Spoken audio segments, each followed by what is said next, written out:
नमस्कार. EVM हटाव संविधान बचाव देश बचावसाठी 15 फेब्रुवारीपासून संविधान अभ्यासक अनंत भवरे हे संविधान जनजागरण रॅली महाड ते नागपूरपर्यंत काढणार आहे. संविधानाला मानणारे नागरिकांनी सहभाग घेण्याचे आवाहन अनंत भवरे यांनी केले आहे.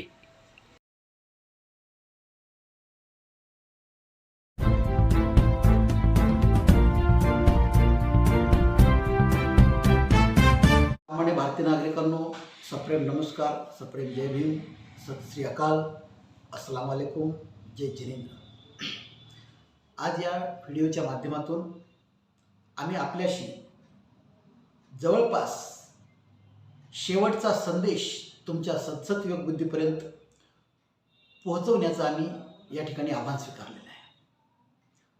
त्याचं कारण असं, या 2024च्या जानेवारी महिन्यापासून आपला देश राष्ट्रीय आणि आंतरराष्ट्रीय स्तरावरती मानवी हक्काच्या उल्लंघनाच्या माध्यमातून एका अतिउच्च टोकावर जात आहे.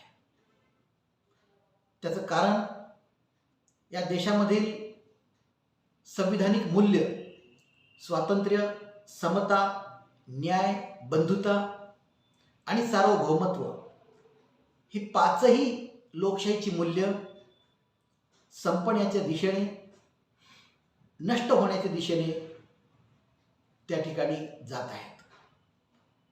त्याचं एकमेव कारण आहे की आम्ही गेल्या 74 वर्षामध्ये डॉक्टर बाबासाहेब आंबेडकर यांनी निर्माण केलेल्या भारतीय संविधानाला समजून घेण्यात कमी पडलो. त्यामुळं जागृती होऊ शकली नाही, आणि जागृती होऊ शकली नाही म्हणून आज या 74 वर्षामध्ये आम्हाला एका मानसिक गुलामीची बळी होण्याची या ठिकाणी वेळ आलेली आहे. विचार करा, संपूर्ण जग एका 23,000 अणुबॉम्बच्या झोपाळ्यावरती झोके घेत आहे. एकीकडे ही अवस्था, आणि दुसरीकडे आमच्या देशामध्ये अल्पसंख्याक विरुद्ध बहुसंख्याक हा दोन्ही समुदायामधला संघर्ष अतिउच्च टोकावर आलेला आहे. त्याचं कारण, एका बाजूला साम दाम दंड भेदाच्या कूटनीतीची शक्ती आणि दुसऱ्या बाजूला विवेकवादाची शक्ती, या दोन शक्तीच्या मध्ये संघर्ष आज मोठ्या प्रमाणावर आपल्याला या ठिकाणी दिसतो आहे. आणि हे सर्व टाळायचं असेल, या सर्व बाबी जर आपल्याला समजून घ्यायच्या असतील, तर आपल्याला राष्ट्रीय पातळीवरील आणि आंतरराष्ट्रीय पातळीवरील ज्ञात अज्ञात जे तत्वव्यक्ती होऊन गेले, जे महापुरुष होऊन गेले, जे विद्वान होऊन गेले, त्यांच्या चरित्र आणि चारित्र्याचा विचार आचरणातून सिद्ध करणे भाग आहे. हा एवढाच उपाय या ठिकाणी आपल्याकडे आहे.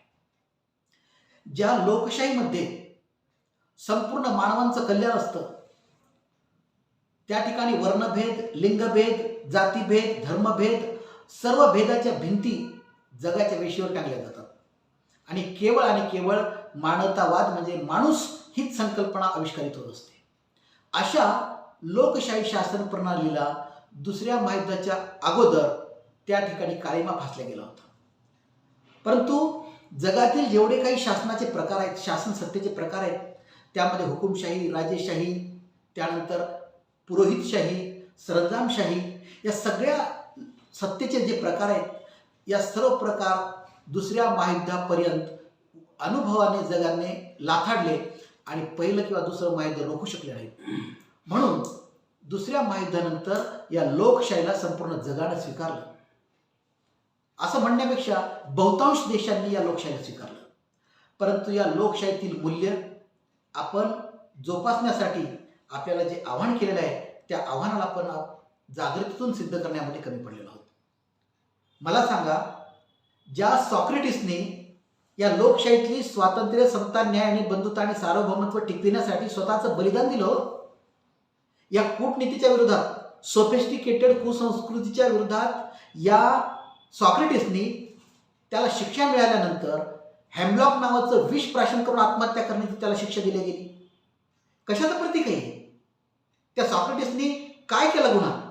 गुन्हा हाच की लोकशाही, स्वातंत्र्य, समता, न्याय आणि बंधुता या तत्वांचा प्रचार आणि प्रसार करण्यासाठी त्यांनी संपूर्ण जीवन बलिदान दिलं, योगदान दिलं. काय चूक होती त्यांची? त्याचप्रमाणे मॉन्टेस्क्यू घ्या, रुसो घ्या, व्हॉल्टेअर घ्या, दिदोर घ्या, सिसरो घ्या, या फ्रेंच तत्ववेत्यांनी काय केलं? स्वतःच्या घरावर तुळशी पत्र ठेवून फ्रेंच जनतेला जागृत केलं याच लोकशाहीच्या मूल्यांसाठी. अमेरिकेत सुद्धा जॉर्ज वॉशिंग्टन घ्या, बेंजामिन फ्रँकलिन घ्या, थॉमस पेन घ्या, या सगळ्यांनी, थॉमस जेफरसन घ्या, या 4 महापुरुषांनी अमेरिकेमध्ये अमेरिकन राज्यक्रांती यशस्वी करून दाखवली. कशासाठी? की लोकशाहीची मूल्य सदोदित जिवंत राहण्यासाठी. काय चूक होती त्यांची?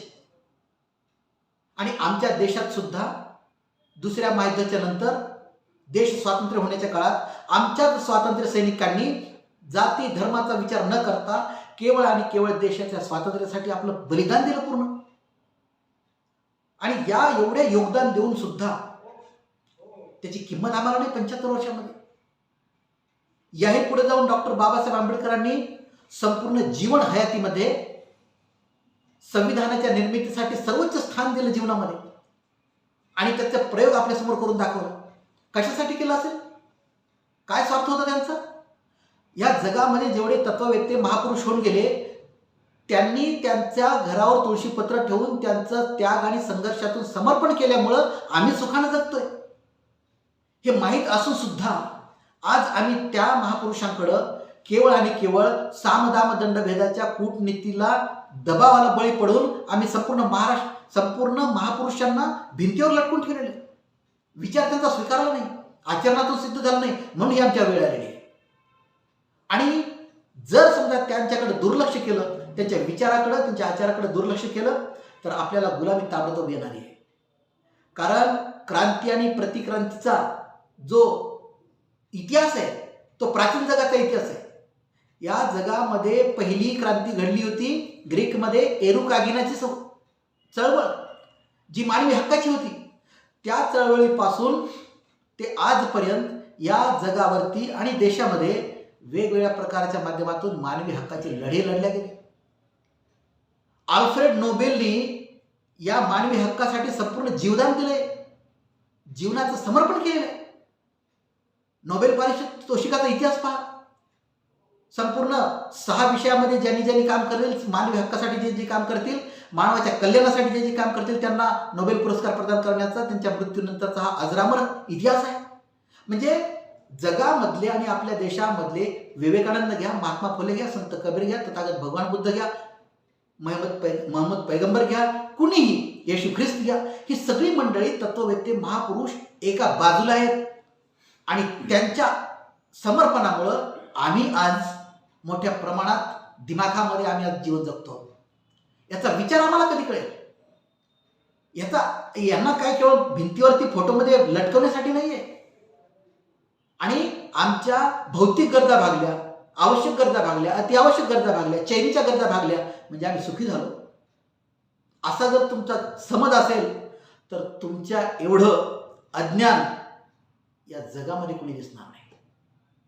भौतिक सुखानं जर सुखी होत असेल तर मार्क्सवाद रशियामधून विघटन म्हणून संपला नसता.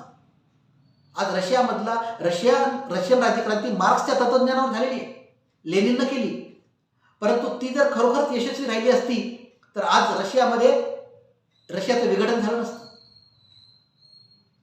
त्याचप्रमाणे जर लोकशाही जर खरोखरच आविष्कारित नसती झाली तर आज आपल्याला 75 वर्षामध्ये जे हक्क मिळाले, जे अधिकार मिळाले ते आपल्याला मिळाले नसते आणि आपण सर्व प्रकारच्या सुखाला उपभोगलो नसतो. सांगायचं तात्पर्य असं की आज जी ही वेळ आहे, या येणाऱ्या लोकसभेच्या निवडणुका ही सर्वात मोठी लढाई आहे आपली. आणि या लढाईमध्ये जर ईव्हीएम जर हटलं तरच आपण अर्धी लढाई जिंकल्यासारखं आहे.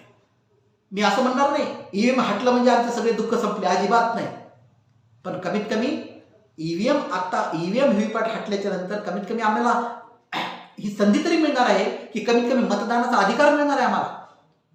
आणि मतदानाचा अधिकार हा सर्वोच्च अधिकार असतो लोकशाहीमध्ये लोकांचा. आणि त्यामध्ये तो जर हिरावून घेत असाल तर आम्ही मात्र त्याला कुठल्याही पद्धतीनं तो मतदानाचा हक्क हिरावून घेऊ देणार नाही, मग ती या व्यवस्थेची कितीही मोठी शक्ती असो. कारण लोकशाहीमध्ये जनतेचा हक्क सर्वश्रेष्ठ आहे.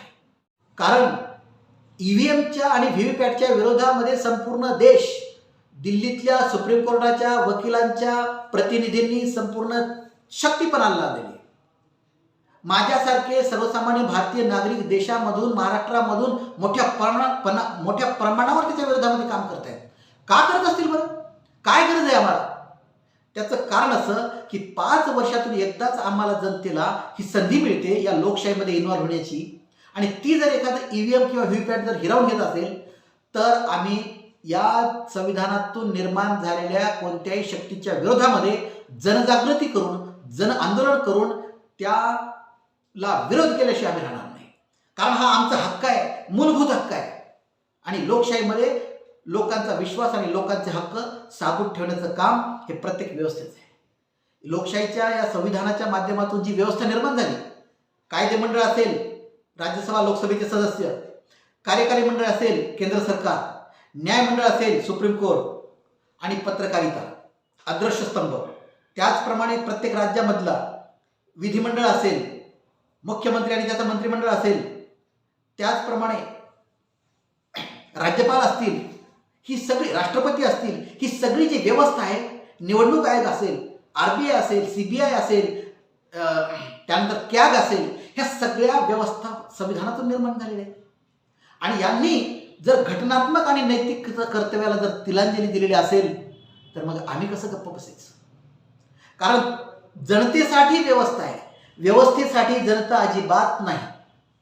म्हणून आमचा अट्टहास एवढाच आहे की आम्हाला कुठल्याही परिस्थितीत आमचा जे निवडणुकाचं 5 वर्षातून एकदा मतदान येतं ते आम्हाला फ्री अँड फेअर पाहिजे. आणि त्याची शाश्वती निवडणूक आयोग ईव्हीएमच्या व्यतिरिक्त देऊ शकत नाही, हे आम्ही त्यांचा अट्टहास जाणतो. म्हणून आमचा ईव्हीएम व्हीव्हीपॅटला विरोध आहे. बरं, आमचा विरोध का असेल बरं? त्याचे अनेक कारण आहेत. आम्ही काय असे वेडे नाहीत की कुठल्याही व्यवस्थेला विरोध करायचे. त्याचं मुख्य कारण हे आहे की जे 5 राज्याच्या निवडणुका झाल्या मागच्या महिन्यात, त्यामध्ये 5 राज्यातल्या संपूर्ण निवडणुकीमध्ये 36 उमेदवार असे आहेत की ज्यांना स्वतःचंही मत पडू शकलं नाही. 0. कसं शक्य आहे? हे कसं शक्य आहे? आणि तरी सुद्धा निवडणूक मुख्य आयोग म्हणतो की आम्ही ईव्हीएम व्हीव्हीपॅटच परत घेणार निवडणुका. याचा अर्थ तुमचा अट्टहास आहे. याचा अर्थ तुम्ही कुणाला तरी बळी पडलेले आहे.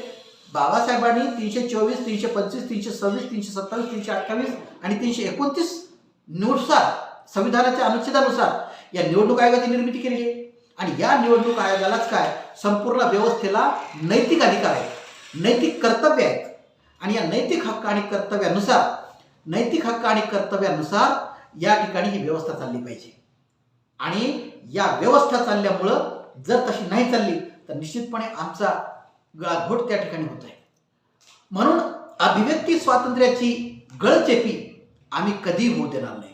कारण फ्रेंच राज्यक्रांतीमध्ये कधीही ज्या पद्धतीनं यशस्वी केली 4 ते 5 विचारवंतांच्या माध्यमातून, अगदी त्याच पद्धतीनं आम्हाला सुद्धा जावं लागणार आहे. आणि म्हणून आम्ही एक लक्षात घेतलं पाहिजे, संपूर्ण भारतीय सर्वसामान्य जनता हो, हे लक्षात घ्या की आपल्याला या देशामध्ये कोणी महापुरुष वाचवायला येणार नाही, कुणी महात्मा फुले या ठिकाणी आपल्याला सांगायला येणार नाहीत, बाबासाहेब आंबेडकर येणार नाहीत, कुठलेही महापुरुष आपल्याला सांगायला येणार नाहीत. कारण त्यांनी जी क्रांती केली आहे त्या क्रांतीची प्रचिती आपल्यापर्यंत आलेली आहे, परंतु आपण त्याच्यातून जागृत होऊ शकलो नाही, ही आपली हतबलता आहे. परंतु या हतबलतेला उपाय म्हणून मात करून आपल्याला पुढे जायला गरज आहे. लक्षात घ्या. कारण या मुख्य निवडणूक आयोगाचा अट्टहास हाच की ईव्हीएम आम्ही हटवणार नाही, व्हीव्हीपॅट हटवणार नाही. त्याचं कारण असं असू शकतं की जर समजा आम्ही हटवलं तर निश्चितपणे आमच्यावर जी दबाव टाकणारी मंडळी ती आम्हाला तसं करू देणार नाही. हा त्यांच्यावरती धाक असू शकतो. परंतु बाबासाहेबांनी संविधानातून या अनुच्छेदानुसार सर्वोच्च न्यायालयाला न्याय स्वतंत्र व्यवस्था दिलेली आहे. निवडणूक आयोगाला सुद्धा अनुच्छेदातून स्वतंत्र अधिकार दिलेले आहेत, राष्ट्रपतीला स्वतंत्र अधिकार दिलेले आहेत. आणि सगळ्या संस्थांना हे स्वतंत्र अधिकार दिलेले असताना सुद्धा यांनी नैतिक आणि घटनात्मक कर्तव्याला तिलांजली दिल्यामुळे ही आमची आज अवस्था झालेली आहे. अमेरिकन राज्यक्रांतीचा विचार घ्या. त्या अमेरिकन राज्यक्रांतीमध्ये त्या 4च तत्ववेत्यांसोबत सर्वसामान्य जनता आपल्या खिडक्यामधून इंग्रजांच्या सैनिकावर गोळ्या मारत होती. सर्वसामान्य जनता, शेतकरी त्या खिडक्यामधून बंदुकीच्या गोळ्या घालून इंग्रजांच्या सैन्याला मारत होते. तेव्हा ती अमेरिकन राज्यक्रांती यशस्वी झाली. सांगायचं तात्पर्य असं की त्या अमेरिकन राज्यक्रांतीमध्ये यशस्वी होण्याच्या मागे मुख्य कारण काय, तर केवळ विचारवंत नव्हते, तर त्या विचारवंतांच्या क्रांतीमध्ये सर्वसामान्य जनता त्यांच्या खांद्याला खांदा लावून भिडली, म्हणून ती यशस्वी झाली. फ्रेंच राज्यक्रांती सुद्धा त्या ठिकाणी तेथील सर्वसामान्य 95% जनता व्हॉल्टेअर, रूसो, मॉन्टेस्क्यूच्या सोबत बरोबरीने लढली, म्हणून फ्रेंच राज्यक्रांती यशस्वी झाली. आज त्याच धर्तीवर आम्हाला या ठिकाणी आमच्या देशामध्ये क्रांतीची आवश्यकता आहे. कशासाठी, तर लोकशाही, संविधान, देश वाचविण्यासाठी. कारण लोकशाही ही मानवामध्ये भेद करत नाही, लिंगभेद मानत नाही, वर्णभेद मानत नाही, मानवता धर्माचा आविष्कार करतो. मानवता धर्माची आविष्कार करणारी आहे. आणि अशा लोकशाहीला, अशा संविधानाला आम्ही मग कदापि मरू देणार नाही. कारण हजारो वर्षाचा इतिहास आमच्या देशाचा आहे. राजकीय आणि कुसांस्कृतिक आक्रमण, या सामदामदंड भेदाच्या कूटनीतीचं आणि इतर मुस्लिम आक्रमणकर्ते जे कोणी असतील ते, जे लोकशाहीवादी मानवता विरोधी होते ते, कुशाण असतील, युआन असतील, या सगळ्यांच्या माध्यमातून जे आमच्या देशावर आक्रमण झालं, त्या आक्रमणाच्या विरोधामध्ये आमचा जवळपास 1000 वर्षाचा इतिहास आहे. आणि त्या 1000 वर्षाच्या इतिहासामध्ये आम्ही 75 वर्षामध्ये पुन्हा जाऊ, कदापि शक्य होणार नाही. त्याचं कारण असं, डॉक्टर बाबासाहेब आंबेडकरांनी या देशाला जे भारतीय संविधान दिलेलं आहे ते उगीचच नाही, ते यासाठी दिलंय की आमचा देशच काय, संपूर्ण जगावरती या देशामध्ये या सामदान दंडभेदाच्या कूटनीतीचं या ठिकाणी सरकारच काय, ही व्यवस्थाच राहणार नाही, यासाठी बाबासाहेबांनी संविधान प्रदान केले. फक्त दुर्दैव आमचं असं की त्या संविधानाला आम्ही त्या ठिकाणी पाहू शकलो नाही, जागृत होऊ शकलो नाही, समजून घेऊ शकलो नाही, हीच मोठी शोकांतिका आहे. आणि या 2024च्या या जानेवारी महिन्यात जो आम्ही आज हा जो व्हिडिओ बनवलेला आहे तो यासाठीच आहे की या व्यवस्थेने आमच्यावर सुद्धा जे जागृतीचं काम करतात, जे ईव्हीएमच्या विरोधामध्ये आंदोलनं करतात, प्रखर आंदोलनं करतात, अशा लोकांना टार्गेट करून या व्यवस्थेने त्यांना छेडलेलं आहे. माझं स्वतः सांगतो, आज 10 दिवस झालं, आज या व्यवस्थेने माझं व्हॉट्सॲप नंबर बॅन करून टाकलेला आहे. 10 दिवसापासून मी व्हॉट्सॲपवर एक व्हिडिओ टाकला नाही, पोस्टही टाकू शकलो नाही. नाहीतर 3 वर्षापासून एक दिवस सुद्धा असा नव्हता की माझी त्या व्हॉट्सॲप ग्रुपवरती एक काही पोस्ट नाही. असं कधीच झालेलं नाही 3 वर्षामध्ये. पहिल्यांदा 10 ते 12 दिवसापासून आज माझं व्हॉट्सॲप बंद आहे. हरकत नाही, व्यवस्थेला त्यांना स्वातंत्र्य आहे, आम्हाला स्वातंत्र्य आहे. जनता आमच्या बाजूने, व्यवस्था तुमच्या बाजूने असेल, प्रशासनिक व्यवस्था तुमच्या बाजूने असेल शरीरानं, परंतु अंतःकरणानं सुद्धा ती आमच्या बरोबर आहे, हे लक्षात ठेवा. यासाठी आम्ही अट्टहास केला होता. आम्ही आता 15 फेब्रुवारीपासून महाडपासून नागपूरपर्यंत प्रत्येक जिल्ह्यात एक दिवस मुक्काम करत त्या ठिकाणी आम्ही संविधान जनजागरण रॅली, ईव्हीएम व्हीव्हीपॅट हटाव, लोकशाही संविधान देश बचाव ही मोहीम आम्ही 40 दिवसाचा दौरा या ठिकाणी काढत आहोत. उपाय म्हणून या 2024च्या लोकसभेच्या आणि इतर सर्व निवडणुका, या मुख्य निवडणूक आयोगाने आपल्या देशाच्या ईव्हीएम आणि व्हीव्हीपॅट हटवून त्या ठिकाणी बॅलेट पेपरवरच निवडणुका घ्याव्यात, ही आमची मागणी अतिउच्च टोकाची घेऊन आम्ही ही संविधान जनजागरण रॅली काढत आहोत. हे पहा, ही आहे पोलीस महासंचालक मुंबई. या ठिकाणी 15 फेब्रुवारीपासून या पोलीस महासंचालकांना पत्र देऊन आम्ही या ठिकाणी रॅलीचं नियोजन केलेलं आहे. आणि या माध्यमातून संपूर्ण महाराष्ट्रात महाडपासून नागपूरपर्यंत प्रत्येक जिल्ह्यात एक दिवस मुक्काम करत, औरंगाबादला 2 मार्चला या ठिकाणी संविधान ईव्हीएम व्हीव्हीपॅट हटाव संविधान बचाव ही परिषद सुद्धा आम्ही त्या ठिकाणी आयोजित केलेली आहे. त्याचप्रमाणे नांदेडला 8 मार्चला त्या ठिकाणी संविधान बचाव परिषद सुद्धा त्या ठिकाणी आयोजित केलेली आहे. म्हणजे जिथं जिथं ज्या ज्या ठिकाणी करता येईल त्या त्या पद्धतीनं ही जागृती करत आहोत. कशासाठी करत आहोत? कारण येणारा जो काळ आहे, येणाऱ्या ज्या लोकसभेच्या निवडणुका आहेत, त्या जर ईव्हीएमवर झाल्याच तर आम्हाला दुसरी संधी कदापि भेटणार नाही. आणि त्यासाठी हा आमचा अट्टास आहे. जसा आमचा अट्टास आहे ईव्हीएम व्हीव्हीपॅट हटवण्यासाठी, तसाच मुख्य निवडणूक आयोगाचा अट्टास आहे की ईव्हीएम व्हीव्हीपॅट ठेवण्यासाठी. त्यांनाही माहिती आहे ही संधी शेवटची आहे, आम्हालाही माहिती आहे ही शेवटची संधी आहे. परंतु आमच्या बाजूनं सर्वसामान्य जनता आहे. जाती धर्माच्या राजकारणाच्या पलीकडे जाऊन जाणारी जी सर्वसामान्य जनता ती आमच्या बाजूने आहे, तुमच्या बाजूनं प्रशासन आहे. परंतु लक्षात घ्या, अमेरिकन राज्यक्रांतीचा इतिहास पहा, फ्रेंच राज्यक्रांतीचा इतिहास पहा, रशियन राज्यक्रांतीचा इतिहास पहा, जपानच्या मेइजी क्रांतीचा इतिहास पहा, म्हणजे जगाच्या तुलनेवरती क्रांतीचा इतिहास पहा. त्या क्रांतीमध्ये सर्वसामान्य जनतेचाच विजय झालेला आहे.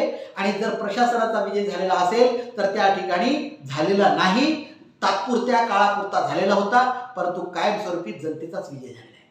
म्हणून हे आम्ही तन मन आणि धन समर्पण करून त्यागातून संघर्षातून ही रॅली काढतोय. परंतु तरी सुद्धा आम्हाला प्रशासन व्यवस्थेच्या माध्यमातून, पोलीस प्रशासनाच्या माध्यमातून या रॅलीला विरोध होण्याची शक्यता आहे. ही आम्ही नाकारत नाही, परंतु आम्हाला जेवढं करता येईल तेवढं आम्ही केल्याशिवाय राहत नाही. आणि यासाठी कृपा करून, आपल्याला वाटत असेल की या व्हिडिओमधून आम्ही नुसतं आवाहन करतो, नाही, कृती आराखडा तयार करून आम्ही आवाहन करतो. परंतु यासाठी मी मागे सांगितल्याप्रमाणे यासाठी तनमन धन जवळपास 5 लाख रुपयाचं बजेट आहे. आणि 5 लाख रुपयाच्या बजेटमध्ये आत्तापर्यंत आमच्याकडं फक्त 30,000 रुपये जमलेले आहेत. आणि आता 30,000 रुपयामध्ये 5 लाख कसे करायचे? तरी हे आव्हान आम्ही स्वीकारलंय. कशा पद्धतीनं करायचं, काय नाही, आणि कशा पद्धतीनं आम्हाला पुढे जायचंय याच्याकडे आमच्याकडे काही प्लॅनिंग नाही, परंतु आमच्याकडे जिद्द आहे, आमच्याकडे हृदय आहे, आमच्याकडे विवेकशक्ती आहे, आणि त्यातल्या त्यात आमच्याकडं कॉन्फिडन्स आहे, आत्मविश्वास आहे. डॉक्टर बाबासाहेब आंबेडकर म्हणतात, ज्या वेळेस सर्व मार्ग बंद झालेले असतात, ज्यावेळेस सर्व अडचणीचा मोठा डोंगर समोर असतो, अशा वेळेस त्या सर्व संकटावर मात करण्यासाठी तुमच्याकडे एकच संपत्ती असली पाहिजे, ती म्हणजे आत्मविश्वासाची. आणि आत्मविश्वासाची संपत्ती जवळ ठेवली, निराशेला जवळ फटकू दिलं नाही, तर निश्चितपणे यश आल्याशिवाय राहत नाही. हा बाबासाहेबांचा हा संदेश आणि शेवटचा आदेश आमच्याकडे संपत्ती म्हणून आहे. आणि म्हणून या ठिकाणी 30,000 रुपये जमलेले असताना, 5 लाख रुपयाचं बजेट असताना, तरी सुद्धा आम्हाला तुमच्या सतसत विवेक बुद्धीला आवाहन करतो की तुम्ही असा विचार करू नये की मी 500 रुपये देईल, 100 रुपये देईल, 200, 1 रुपया सुद्धा देऊ शकता, लाखो रुपये सुद्धा देऊ शकता. या माझ्या फोनपे नंबरवर 7875452689 या 78 75 45 26 89 या नंबरवरती आपण या ठिकाणी फोनपे करू शकता आणि आर्थिक निधी मदत देऊ शकता. जबरदस्ती नाही, परंतु हे काम, हे कार्य आपल्या देशासाठी आहे, संविधानासाठी आहे, आमच्या अस्मितेसाठी आहे, लोकशाही बचावासाठी आहे. आणि या रॅलीचं आयोजन आम्ही केलेलं आहे, आम्ही जाणार आहोत. याशिवाय आम्हाला कुणी अडवणार नाही. फक्त भीती एकच आहे की या ठिकाणी पोलीस प्रशासन आणि ही प्रशासन व्यवस्था काय करेल याचा नेम नाही, परंतु तरी सुद्धा आम्ही आमच्या अट्टहासानं ईव्हीएम व्हीव्हीपॅट हटविण्यासाठी सर्वतोपरी प्रयत्न करून आम्ही पुढे जाणार. विजय आमचाच होईल, यश लोकशाहीचं होईल, यश संविधानाला येईल, यश देशाला येईल, यश बाबासाहेबांच्या, तथागत भगवान बुद्धाच्या आणि सर्व सॉक्रेटिसच्या, एरिस्टॉटल, प्लेटो, सॉक्रेटिसच्या सर्व जगातील वंचित, उपेक्षित महापुरुष तत्वव्यक्त्यांना ते यश आल्याशिवाय राहणार नाही, एवढी ग्वाही देतो आणि थांबतो. जय संविधान, जय भारत, धन्यवाद, जय महाराष्ट्र. मी अनंत केरबाजी भवरे, संविधान विश्लेषक, छत्रपती संभाजीनगर, औरंगाबाद. जी महाड या ठिकाणून जी रॅली निघत आहे, संविधान बचाव रॅली, ती नागपूर या ठिकाणी धडकणार आहे. या रॅलीचे नियोजन आयोजन आमचे सर बवरे सरांनी यांनी केले आहे. मी सर्वांना अशी विनंती करतो की तमाम बौद्धवासियांना, तमाम नागरिकांना, संविधानवादियांना, जर आपलं संविधान वाचवायचं असेल, जर संविधान टिकवायचं असेल, आपल्याला या रॅलीमध्ये सहभागी व्हावाच लागेल. म्हणून या रॅलीच्या अनुषंगाने बहुजन रिपब्लिकन सोशलिस्ट पार्टीच्या वतीने मी अनंत बवरे सरांना आमच्या सर्वच कार्यकर्त्याच्या, नेत्याच्या व पदाधिकाऱ्याच्या वतीने पाठिंबा जाहीर करतो. मित्रांनो, या रॅलीचा एकच भाग आहे की आपलं संविधान धोक्यात आहे, आणि या संविधान धोक्यात असल्या कारणाने आपल्याला एकजुटीने या रॅलीमध्ये सहभागी व्हावं लागणार आहे. आणि रॅलीचा एकच मुद्दा आहे की जे आपण मतदान करतो, बाबासाहेबांनी आपल्याला जो मतदानाचा अधिकार दिला, या मतदानाच्या अधिकाराच्या अनुषंगाने आपण राजा बनतो, पण आपण राजा कोणाला निवडलं पाहिजे? आपण प्रजाता प्रजा आपले काम करतो, पण राजा आपल्याला देशासाठी हा राजा चांगलाच निवडला पाहिजे. म्हणून बॅलेट पेपरवर हे आपल्याला मतदान या ठिकाणी घ्यायचं आहे. संविधान हटाव, बॅलेट पेपर बचाव पेपर लावा. या रॅलीचा एक मूळ भाग या ठिकाणी बोरे सरांनी घेतला आहे. म्हणून मी तमाम महाराष्ट्रवासियांना अशी विनंती करतो की बाबा येणाऱ्या 2024 मध्ये ज्या निवडणुकी होतात, या निवडणुकीमध्ये आपल्याला ईव्हीएम मशीन नसून आपल्याला बॅलेट पेपरवर मतदान करायचं आहे. आणि बॅलेट पेपरवर मतदान करण्यासाठी या भ्रष्ट आणि या कुटीनीतीचं सरकार जे मोदी सरकार आहे, या मोदी सरकारला धडा शिकवण्यासाठी आपण सर्वांना एकत्र येणं आहे आणि बॅलेट पेपरवर कशी निवडणुका होतील म्हणून आपल्याला या ठिकाणी एकजुटीने महाड ते नागपूर संपूर्ण संबंध महाराष्ट्रभर बोरे सर भ्रमंती करणार आहेत. आणि त्या भ्रमंतीच्या अनुषंगाने आपल्याला बॅलेट पेपरचा कसा विजय होईल, लोकशाहीचा कसा विजय होईल, संविधानाचा कसा विजय होईल, या अनुषंगाने तुम्ही आम्ही सर्व एकत्र आलो पाहिजे आणि बोरे सरांना अशी भरभरून अशी साथ आपण या ठिकाणी दिली पाहिजे. माझं नाव विजय शिंगारे, मी बहुजन रिपब्लिकन सोशल पार्टीचा जिल्हा अध्यक्ष म्हणून काम करतो संभाजीनगर. मित्रांनो, सध्या आपल्या भारत देशामध्ये अघोषित हुकुमशाही संचारलेली आहे.